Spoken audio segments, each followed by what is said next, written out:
পাথর। ও মাই god, just এখানকার ভিউটা দেখো। মুলসি ড্যাম এবং তাকে ঘিরে থাকা বিভিন্ন প্রাকৃতিক সৌন্দর্যকে দেখে তোমার মনে হবে যেন স্বর্গের উঠান। পাহাড়, নদী, ঝর্ণা, সবুজ উপত্যকা, অপরূপ সূর্যোদয় থেকে সূর্যাস্ত, সবকিছুর মিলন ক্ষেত্র এটা। সত্যি কথা বলতে কি, তোমার জীবনের সব কষ্ট, একাকিত্ব নিমেষে নিজের বুকে টেনে নেয় এই অপরূপ প্রাকৃতিক সৌন্দর্য। আর তোমাকে নতুন করে ভালোবাসতে শেখায় তোমারই ভিতরে ঘাপটি মেরে বসে থাকা সেই অজানা মানুষটাকে। তাই কখনো সময় পেলে মুলসি ভ্রমণ করতে ভুলো না। ইন্ডিয়ার পুনে শহরের একদম কাছে মোলা নদীর উপরে এই মুলসি ড্যাম অবস্থিত। এখন ভোর ৩টে, আর আমরা রেডি কিছু স্বপ্নের মতো জায়গা তোমাদেরকে দেখাবো বলে। সো আর দেরি কিসের, চলো এক্ষুনি বেরিয়ে পড়ি। নির্জন রাস্তা দিয়ে যেতে যেতে আমাদের যথেষ্ট ভয় করছে, কিন্তু কিছু লোকাল মানুষের কাছে শুনলাম এই রাস্তা এখন অনেক সেফ। তবে হ্যাঁ, অনেক বছর আগে এই দিকটা খারাপ ছিল, মানে ভয়ঙ্কর ডাকু খুনিদের এলাকা ছিল এটা। পরে আসছি এই কথায়।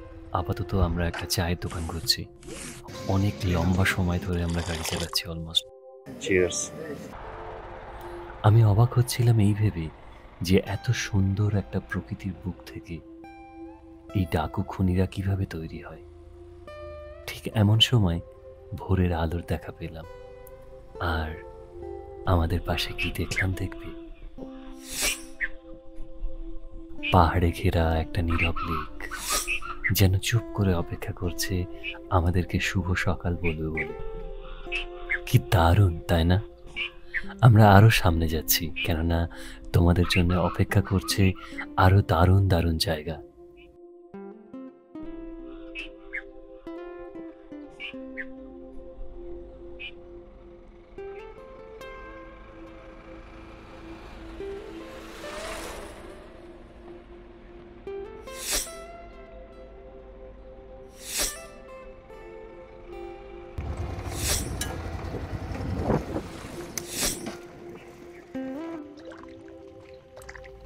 এই জায়গাটাতে স্নান করতে করতে মুলসির সূর্যোদয় দেখার অনুভূতিটাই আলাদা। এখানকার প্রতিটা দৃশ্যকে মনে হচ্ছিল ফ্রেমে বাঁধানো কোনো শিল্পীর আঁকা ছবি। আমরা বেশ কিছুটা সময় কাটালাম এখানে।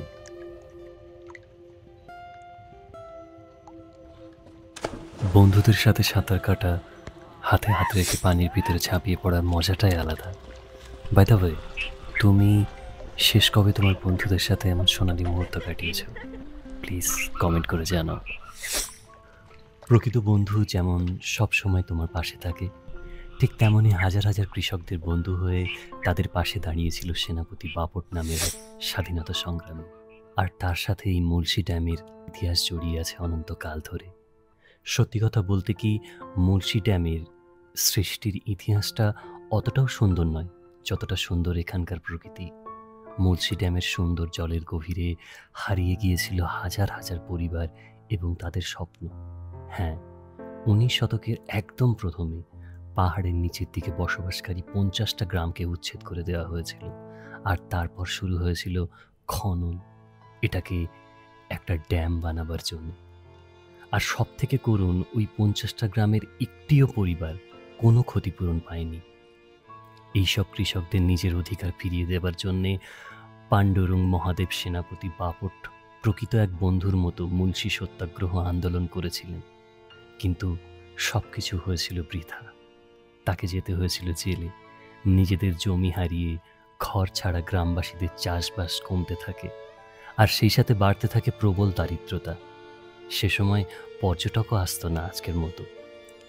ডাকু খুনিদেরকে ঘিরে যে প্রশ্নটা সকালে মনের মাঝে ঘুরছিল, হয়তো কিছুটা হলেও তার উত্তর মিলল। হ্যাঁ, ভেবেও মন খারাপ লাগে, কিন্তু জীবন চলতে থাকে তার আপন ছন্দে। অসাধারণ একটা সানরাইজ দেখলাম আজকে, তোমরা সবাই দেখতে পাচ্ছ।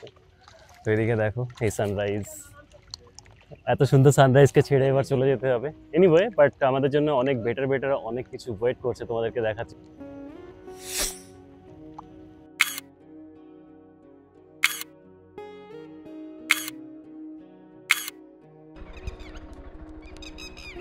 কি সুন্দর। এখান থেকে আমরা রওনা দিলাম এক বিশাল বড় খাদ ও উপত্যকা তোমাদেরকে দেখানোর জন্য। আর হ্যাঁ, ওখানেই আছে পিরামিড আকৃতির এক বিশাল চূড়া, যেটা আমি তোমাদেরকে অবশ্যই দেখাতে চাই।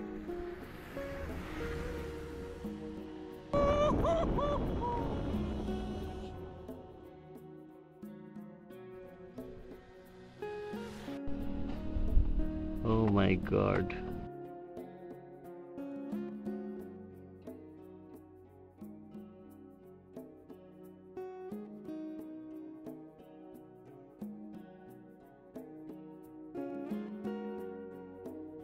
আমরা আমাদের দ্বিতীয় লক্ষ্যের একদম কাছাকাছি, কিন্তু আমরা রাস্তা ভুল করে একটু এগিয়ে এসেছি।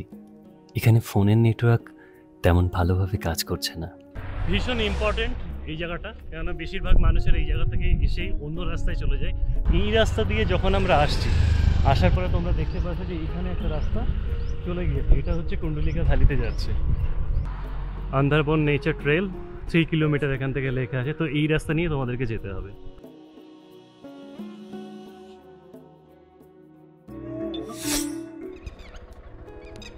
তো অবশেষে আমরা কুণ্ডলিকা ভ্যালিতে পৌঁছে গিয়েছি অনেক অনেক চলার পরে।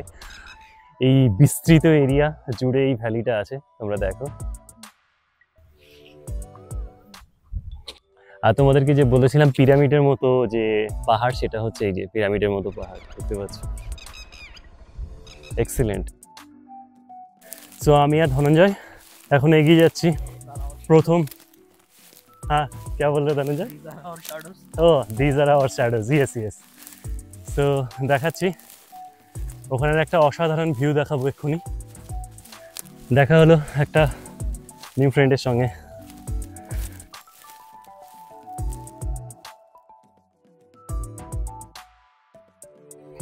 জাস্ট ওয়েট, এখান থেকে নামতে হবে, একটু ভয়ঙ্কর। এখানে যখন নামবে সাবধান, স্পেশালি বর্ষার সময় তোমরা যখন আসবে সেই সময় অনেক বেশি স্লিপ থাকবে, তো খুব সাবধান।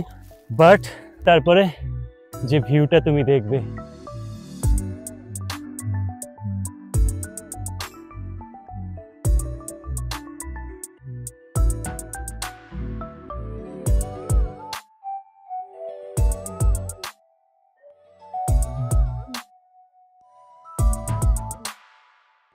তো সত্যি বলতে কি এখানে আসার পরে মন পুরো পাগল হয়ে যায়। তোমরা দেখো কি অসাধারণ ভিউ এখানে দেখতে পাচ্ছ। এটা হচ্ছে ধনঞ্জয়ের কার্যকলাপ চলছে, ও পুরো মজা লুটছে এখানে। এখন আমরা একটা অন্য ভিউ পয়েন্টে যাচ্ছি। তো এখানে 3-4টে ভিউ পয়েন্ট আছে। তোমরা যখন আসবে প্রত্যেকটা ভিউ পয়েন্ট থেকে ট্রাই করবে, কেননা এক একটা জায়গা থেকে এক এক রকম লাগে এটাকে দেখতে।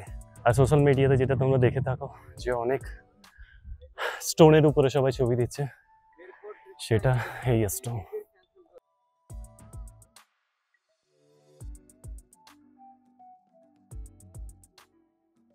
सो धनंजय कैसा लग रहा है यहाँ पे आके? इट कुडंट बी ब्यूटीफुल मोर। इससे ज्यादा सुंदर तो कुछ नहीं हो सकता। এই প্রকৃতির অভূতপূর্ব শক্তি আমরা নীরবে অনুভব করছিলাম। আমরা সবাই একসাথে ছিলাম, কিন্তু আমরা আমাদের ভাবনায় অন্য কোথাও হারিয়ে গিয়েছিলাম, তা আমরা কেউ বুঝতে পারিনি। আসলে মন ফিরতে চাইছিল না, প্রকৃতি আমাদেরকে খুব গভীরভাবে টেনে নিয়ে যাচ্ছিল তার নিজের কোলে। অপলকভাবে চেয়ে ক্যামেরার ফ্রেমে দুহাত বাড়িয়ে আবার ছুটে গিয়ে আমরা শেষবারের মতো এই প্রকৃতির অনুভব আর সুগন্ধ নিয়ে নিলাম।